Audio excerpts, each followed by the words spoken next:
Max. It's time for your favorite segment, my favorite segment, America's favorite segment. It's free money! Does it have to be? Free money! For your bookie. My college football picks against the spread. So Max likes to tear me down and hurt me in a way with his words. By the end of the season, you will be in the red. Okay. It's coming. Well, here's the thing, Max. I went 6-3 last week. Luck. 35-18-2 on the year so far. That's 66%. And if you lived in Las Vegas, right? If you lived in Las Vegas, and you put $10 on every one of my picks, every one of them, you would have $135 more today than you had at the beginning of the year. Man. That's okay. There you go. Boy, if you can't get excited about $135. And that's getting juiced out, too. I'm telling you, that's with the juice. So that's pretty impressive. Whatever. My college football picks against the spread, 9 games this week, varying difficulty. There's a couple I feel actually really good about, but and a couple that are terrifying. Exactly. Max, what is first? Well, it's tonight. It is tonight. Texas State taking on Louisiana Lafayette, the Raging Cajuns. 6:30 p.m. this evening. Texas State is a 14-point underdog.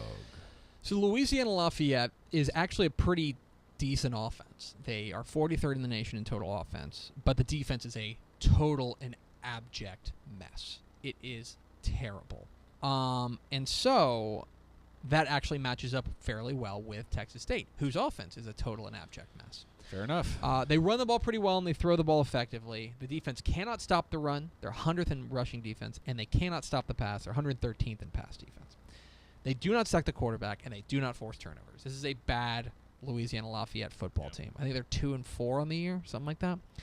They've got a new quarterback, Andre Nunez, who is coming off the bench. He's come off the bench the past couple of weeks, and they've now named him the starter. He's led them to wins. They've got 2 freshman running backs in Trey Regis and Elijah Mitchell. Look, I'm not going to pick Texas State on the road. Are you kidding me? I just don't see how that, you don't pick a team that, yes, they scored 20 points last week, right? But they also gave up 47. Right. And so, I expect Louisiana Lafayette to be able to score in the 40s, right? And so then you're asking, let's just say they score 42. You're asking Texas State to score 28 points. And I'm just not sure that's reasonable at this point. Especially on the road, no. I'm going to take Louisiana Lafayette -14 in this one.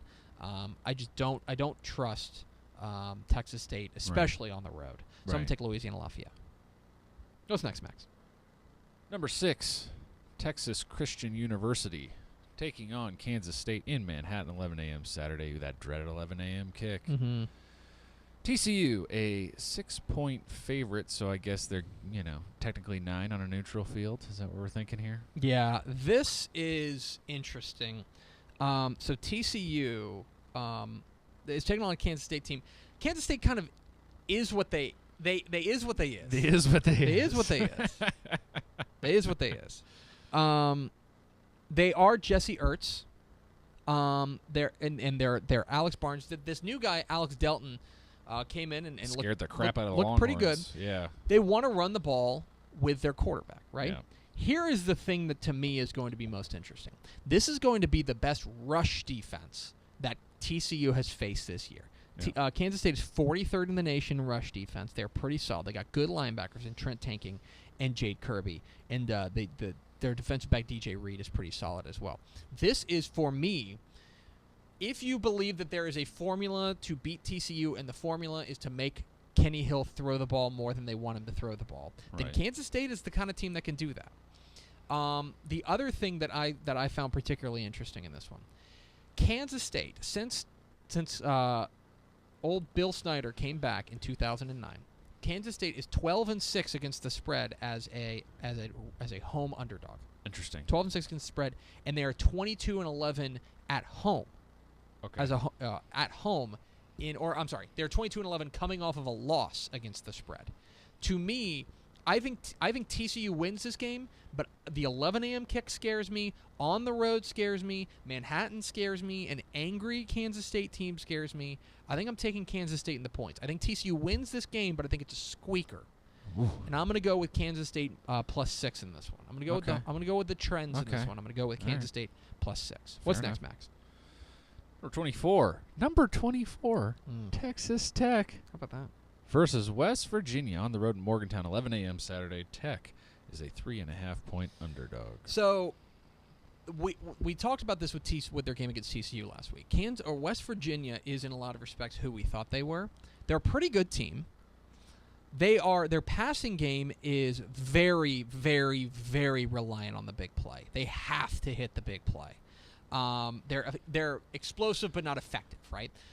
It's quarterback Will Grier and it's Gary Jennings and David Sills. David Sills almost single-handedly killed TCU last week. They have to hit big plays.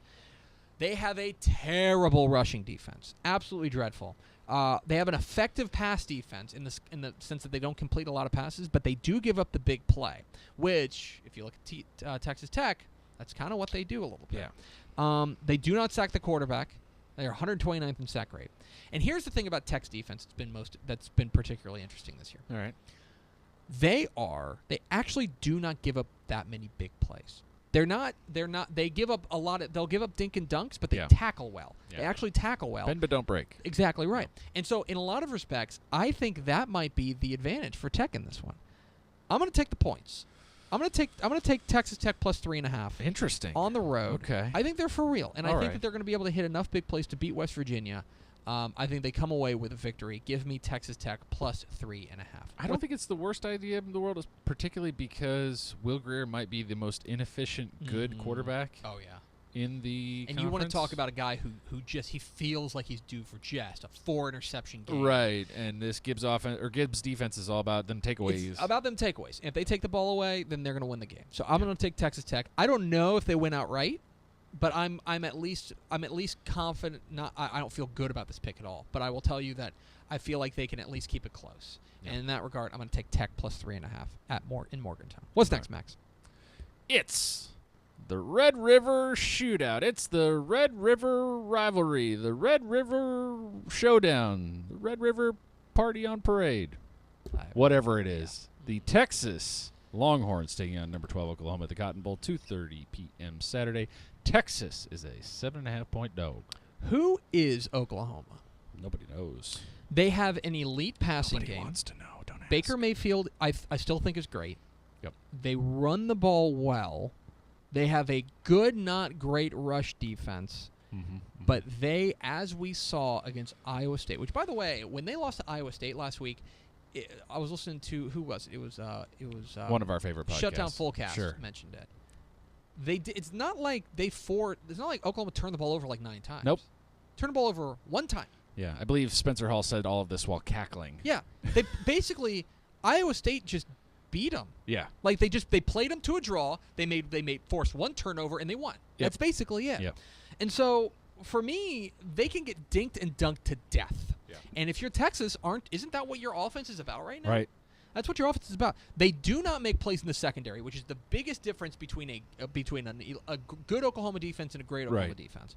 They have a decent sack rate, which with a banged up offensive line for Texas could be scary. But that's why you start Sam Ehlinger, because he can run, because he can scramble. I'm not saying Bouchel's not mobile, but Ehlinger's definitely more of a running threat. Trey Sermon is one thing that's interesting is that Abdul Adams, their running back, and CeeDee Lamb, their wide receiver, are both kind of game time decisions. Right. CeeDee Lamb's important, and I don't want to take anything away from him. But if Abdul Adams doesn't play, that takes away one of their big threats, which is you go back to that Baylor game. What happened was Oklahoma was kind of cruising along, kind of holding Baylor at arm's length. Yeah. Baylor starts to make a run, and in the 4th quarter they go, hey, we got this Trey Sermon guy, and he hasn't carried the ball at all, so he's going to kill you now. Yeah. Bye. And they did. He absolutely, he was fresh. And if they hurt their depth, if Abdul Adams doesn't play, that's a big blow to Oklahoma. Yeah. I still think their defense is actually okay. It's going to come down to whether or not Sam Ehlinger can take care of the football and kind of dink and dunk his way down the field. That is, to me, the big play. I'm going to take Texas. Interesting. I'm going to take Texas plus 7.5. This game always, it's always weird. It's always weird. And when Oklahoma's coming off a loss, they've come off a loss twice since Bob Stoops got there. I know Bob Stoops is not the coach. Yeah. They've won both games, but they've both been close. Okay. And so I like Texas in this one. Beyond that, look at Tom Herman. You can get Tom Herman up for a big game away from home. I think he's going to have a great – and Todd Orlando, Thank you. his defense handled what Lincoln Riley threw at him last year with a lot of the same pieces and better running backs. That's exactly so right. There's reasons to believe. I'm taking Texas plus 7.5. I think they cover the spread. Again, I'm not sure if they win this game, but I think this game is at least close enough that Texas can cover 7.5. What's next, Max? Baylor's back after a week off. The Bears traveling to Stillwater take on 14 Oklahoma State. 2:30 p.m. Saturday. Baylor, though, a 25.5-point underdog, and I feel like this is shades of last week with Alabama and A&M. Yes. This is exactly it. Is that, look, Oklahoma State's going to win this game. Right. I'm not. Sure. I don't think that's a real hot take that at home in Stillwater they're going to win this game. Here comes the hate mail. Yeah. 25.5 is a ton. It's a ton. Oklahoma State, I still think they're an elite team. They hit big play after big play after big play, and that is a big problem for Baylor because they are 103rd in yards per pass allowed. They give up the big play. That is every time Oklahoma throws the ball or Oklahoma State throws the ball, that's a bad matchup for Baylor. They're 15th in completion percentage. They protect the quarterback well. Defense is solid against the run, but this is what's interesting. For me, what's particularly interesting is that I don't think that the biggest weakness for Baylor, which is their rush defense, I don't think Oklahoma State can exploit that. I think they're going to have to put it on Mason Rudolph.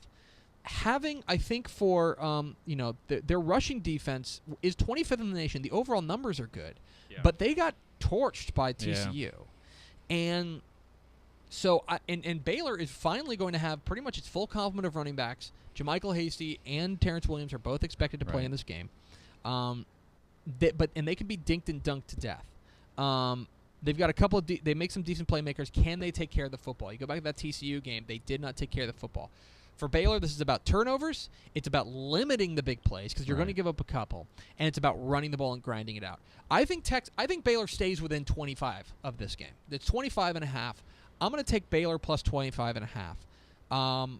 When a line gets that big, I immediately go, I don't know. Like I'd rather kind of lean on. I don't think Baylor's inept, and especially with a second week, 2 weeks. 2 weeks of preparation, you feel like they'll find ways to keep it close. I think they will. I'm going to take Baylor plus 25.5 in this one. Baylor's going to lose this game, but I could see this game being something like 42 to like 24, right? Right. And which is what 20? Wait, is that 26 point? Hold on. Wait, no. Yeah, 42-24 would be 18, right? 18. Yeah. I can see that. That's fine. That's what I think. Yeah. It's going to be something like that. Oklahoma State wins. Oklahoma State wins handily, but I can see Baylor covering 25.5. What's next, Max? The Cougs going on the road to Tulsa. Not the kind of game you'd expect the way Tulsa's been playing the last few years. They are not that good this year. 3 p.m. Saturday. Houston is a 13.5-point favorite, which is, like I said, if you've watched Tulsa the last 3 years, you'd be really surprised, but they have been terrible this year. You really hit the nail on the head that, like, their reputation is better than they are. Right. Because they've been good. I think they might have been a 10-win team last year. Yeah. They're awful. They just got hammered by Navy last week.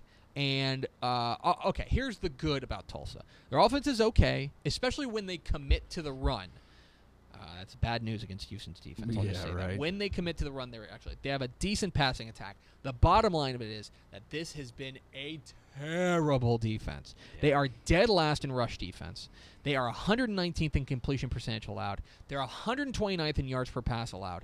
Houston should be able to do what? This is going to be the worst defense Houston has faced, and that is saying something considering they've already played Rice. This is a terrible defense. Houston should theoretically be able to do whatever they want, and the defense is going to be able to shut that. This is a fine offense, but it's nothing special, and that's why I think they're going to be able to shut him down. For me, I don't see. This comes down to whether or not Duke Catalan. They found something in Duke Catalan because he should be able to do whatever he wants against this rush defense. Yeah. He should be able to go for 300 yards if he wants. Yeah. They should be able to move the ball. They should be able to win this game. They should be able to win this game by 20+. I like Houston minus 13.5 in this one, even on the road. I don't love double-digit home dogs in this situation, but I like Houston in this one. Give me Houston minus 13.5. What's next? All right. UTSA in North Texas, the biggin in Texas after the biggin. 6 p.m. Saturday. UTSA is a 3-point favorite on the road, which is super weird. It's just the way the lines have been the last few basically weeks. I think Vegas is super spooked about what happened last week against Southern Miss. Right. I think they are. Okay, so let's go to matchups. When UTSA runs the ball, it's going to be a pretty even matchup. UTSA's rushing offense against North Texas rush defense. Let's call it a push. Okay. When UTSA throws the ball, they will have an advantage if they're breaking big plays. They are not an efficiency-based offense. They want to hit a couple of big plays. North Texas is able to. Texas defense is the kind that breaks up a lot of passes. They cover well so that you can't fit it in there. I'm going to go. That is UTSA has a small advantage when they're passing the ball. When North Texas passes, I think it's about even. I think the UTSA secondary is actually pretty solid, and they're going to be able to slow down this North Texas passing attack. The most pronounced advantage in this game is when North Texas runs the ball. Mm-hmm. When Jeffrey Wilson runs the ball, when you see what Ito Smith from Southern Miss did against UTSA at home, by the way, last week, that I think is where North Texas has its biggest advantage. I think North Texas covers the 3. I think they win outright. I think North Texas wins this game at home in front of a rockin' Apogee Stadium. Okay. Give me North Texas. Yeah, I was kind of leaning this way anyway, so I'm kind of with you. Which might be bad news. I don't know. It may be. I'm going to go with I'm going to say North Texas +3 in this one. I like them in this one. What's next? UTEP, fresh off that nail biter, 15-14 over Western Kentucky, travels to Hattiesburg, take on Southern Miss, 6 p.m. Saturday. UTEP, a 22.5-point dog. We saw Southern Miss last week. We kind of know what they're about. In fact, is this the 3rd straight week they've played a Texas team? They played a Texas team. They're a solid football team. They're fine. That's what we know. They're fine. They're nothing special. They still haven't decided to commit to a quarterback, either Keon Howard or Quadric Griggs, but it doesn't matter because the star of this team, Ito Smith. UTEP's rush defense is terrible. It's getting better, but at the same time, I think that was maybe a bit of a dead cat bounce. Where it's like, new coach, let's go all rally around it and stuff like that. Now they have to go on the road to a good team, and I think they're going to get smashed. If you want to take Southern Miss, if you want to take UTEP in this one, there is a path that you can walk, and the path would be that Southern Miss does not perform well as a home favorite. They are 1-5-1 against the spread in the last 2 years as a home favorite. Okay. So they don't perform well, but that's basically it. Southern Miss is their defense is solid, and that should be enough to win this game. The offense is okay, so it's just not going to matter because UTEP's a really bad football team. Right. I'm taking Southern Miss -22.5. I think they cover it. Yeah. Okay. I think they cover it. All right. Yeah, I don't expect UTEP to go on the road and compete with a competent program. I just don't see it. So I'm going to take UTEP. I'm going to take Southern Miss -22.5. All right. Do you disagree? No, I could just see this being like 26-7. Yeah, I could definitely see that. But I also think that when UTEP has lost, they've lost really ugly. Yeah. And Fair basically enough. I don't want except last week. Last week basically it, with the new head coach. Right, but that is to me one data point in a larger data You've set. seen a lot more. Yeah, I'm going to go Southern Miss -22.5. And finally, Matt. The Aggies going to Gainesville, 6 p.m. Saturday. They are 3-point dogs against the Gators. Go Gator. I don't know how Florida wins games. I don't know how A&M wins games, so this is going to be a really awful game to watch for everyone who does. They have here's what Florida does really well. They have a legitimately good pass defense. Yeah. That's a pretty good secondary, okay? The offense is fine. Felipe Franks is like their 3rd quarterback they've run out there. And he's been okay. They've got a pair of running backs in Malik Davis and LaMichael Perrine that are okay. Yeah. Here's the bottom line for A&M.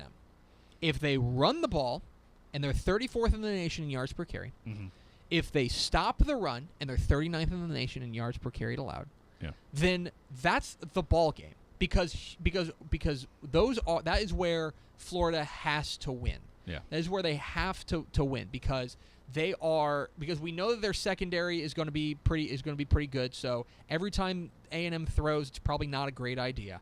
You want to keep the ball on the ground. If they're able to run the ball and they're able to stop the run and make Felipe Franks beat them with their arm, then they're going to win. Yeah. And you know what? They're going to go to Gainesville and they're going to beat Florida.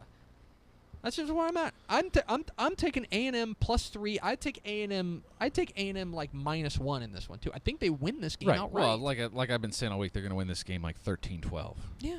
That's what this. I just- That's yeah. going to be an awful game. I think to watch. I think it's gonna be ugly, but I think A&M wins this game. I think they Yeah. go on the road. I think they Yeah. beat Florida. I just don't think Florida's that good. Yeah.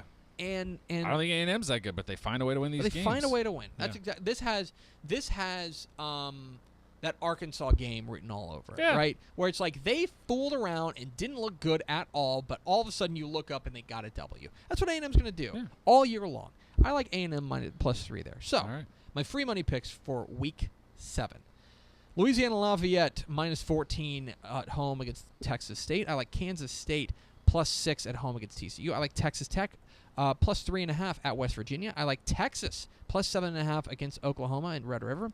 I like Baylor +25.5 at Oklahoma State.